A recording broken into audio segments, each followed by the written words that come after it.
நகர நாகரிகம் வட இந்தியாவில் தான் உருவானதுன்னு நம்ம பல வருஷமா நம்பிக்கிட்டு இருக்கோம்.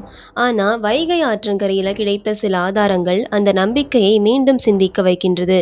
அந்த இடம்தான் கீழடி. இது ஒரு தொல்லியல் ஆய்வு நடைபெறும் இடமாக மட்டுமல்ல, தமிழர்களின் பழமையான வாழ்க்கையை புரிந்து கொள்ளும் ஒரு முக்கிய மையம்.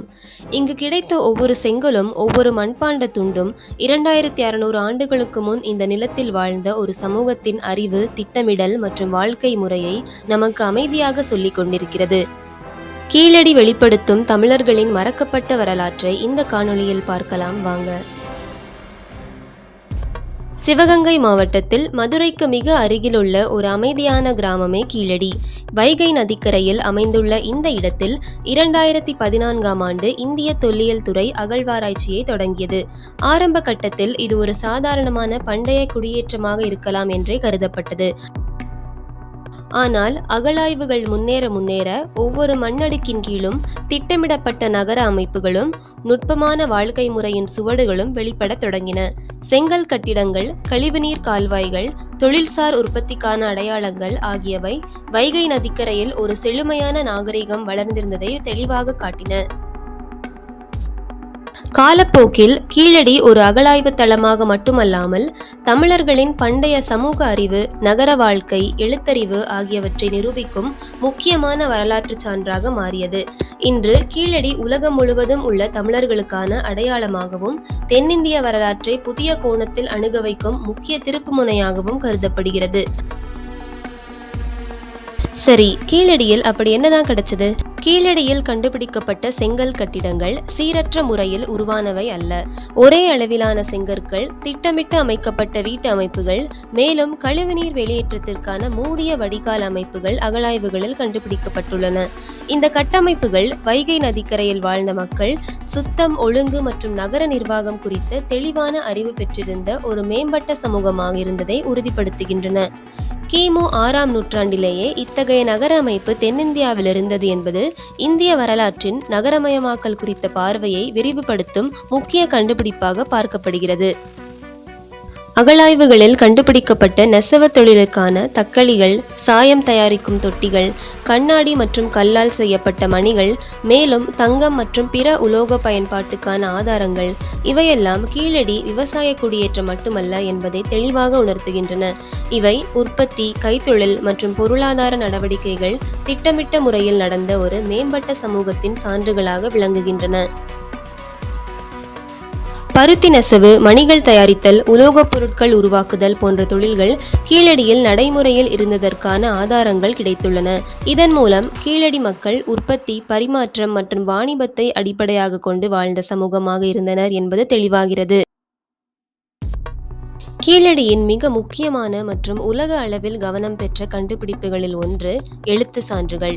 அகழாய்வுகளில் கிடைத்த பல மண்பாண்டங்களில் தமிழி எழுத்துகளில், அதாவது தமிழ் பிராமி எழுத்து வடிவத்தில் பொறிக்கப்பட்ட பெயர்கள் மற்றும் குறியீடுகள் கண்டுபிடிக்கப்பட்டுள்ளன. தமிழி என்பது பிராமி எழுத்தின் தென்னிந்திய வடிவமாக கருதப்படுகிறது. இது குறிப்பாக தமிழ் மொழிக்கே உரிய ஒலிகளை கொண்ட எழுத்து முறை. இந்த எழுத்து வடிவம் கிமு 6ஆம் நூற்றாண்டிலேயே பயன்பாட்டில் இருந்தது என்பதை கீழடி கண்டுபிடிப்புகள் உறுதிப்படுத்துகின்றன. ஆதன், குவிரன் போன்ற பெயர்கள் அந்த காலகட்டத்தில் தனிநபர் அடையாளம், சொந்த பொருட்கள் மற்றும் எழுத்து பயன்பாடு இருந்ததை தெளிவாக சுட்டிக்காட்டுகின்றன.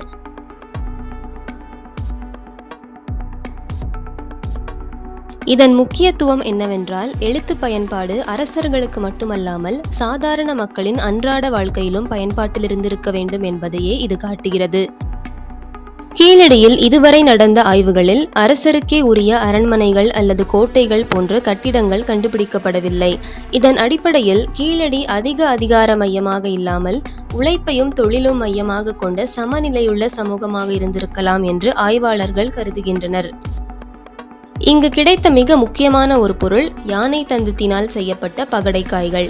இவை பார்ப்பதற்கு அப்படியே இன்று நாம் பயன்படுத்துவதைப் போலவே கனசதுர மற்றும் நீள்சதுர வடிவங்களில் இருக்கின்றன.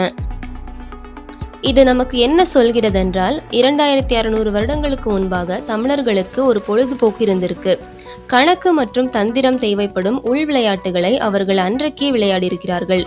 இதை அந்த காலத்து பிளே ஸ்டேஷன் அப்படின்னு கூட நம்ம சொல்லலாம்.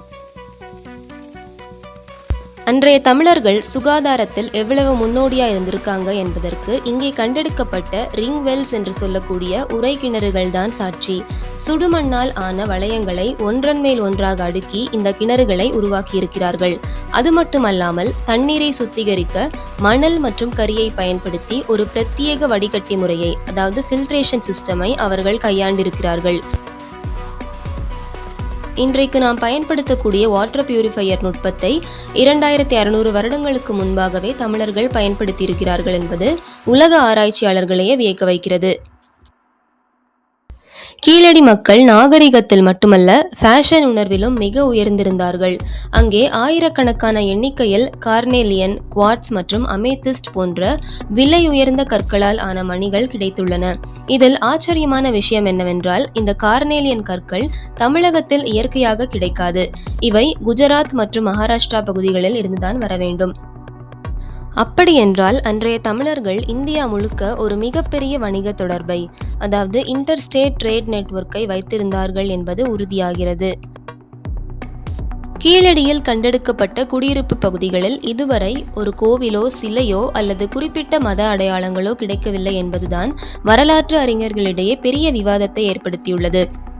ஆனால் கீழடி ஒரு மதச்சார்பற்ற, மனிதர்களை மையமாக வைத்து வாழ்ந்த ஒரு முற்போக்கான சமூகம், பீப்பிள் சென்ட்ரிக் சிவிலைசேஷன் என்பதை இது உணர்த்துகிறது. இது ஒரு மிகப்பெரிய வரலாற்று திருப்பம். கீழடியில் ரோம் நாட்டுக்கு சொந்தமான ரவுலட்டட் மற்றும் அரைட்டைன் ரக மண்பாண்டங்கள் கிடைத்துள்ளன. இது வைகை நதிக்கும் ரோம் பேரரசுக்கும் இடையே இருந்த நெருங்கிய கடல்வழி வணிகத்தை உறுதிப்படுத்துகிறது. கீழடி மக்கள் உள்ளூர்வாசிகள் மட்டுமல்ல, அவர்கள் ரோம் வரை வியாபாரம் செய்த குளோபல் சிட்டிசன்ஸாக இருந்திருக்கிறார்கள். மதுரையின் வணிக பெருமை இன்று நேற்றல்ல, 2600 ஆண்டுகளுக்கு முன்பே உலகம் முழுக்க பரவியிருந்தது என்பதற்கு இதுவே சாட்சி. ஆனால் கீழடி ஏன் இவ்வளவு சர்ச்சையாச்சு? ஆரம்பத்தில் இந்திய தொல்லியல் துறை 3 கட்ட அகழ்வாராய்ச்சி செய்த பிறகு நிதியுதவி நிறுத்தப்பட்டது. இதனால் ஆய்வுகள் தொடர முடியாமல் போனது. மேலும் இதன் மீது பெரிய பத்திரிகை கவனம் மற்றும் சமூக ஆர்வம் உருவானது. பின்னர் தமிழ்நாடு அரசு இந்த ஆய்வை தன்னிடம் எடுத்துக்கொண்டது. அதன் பின்தான் கீழடியில் கிடைத்த மிக முக்கியமான கண்டுபிடிப்புகள் வெளிப்பட்டன.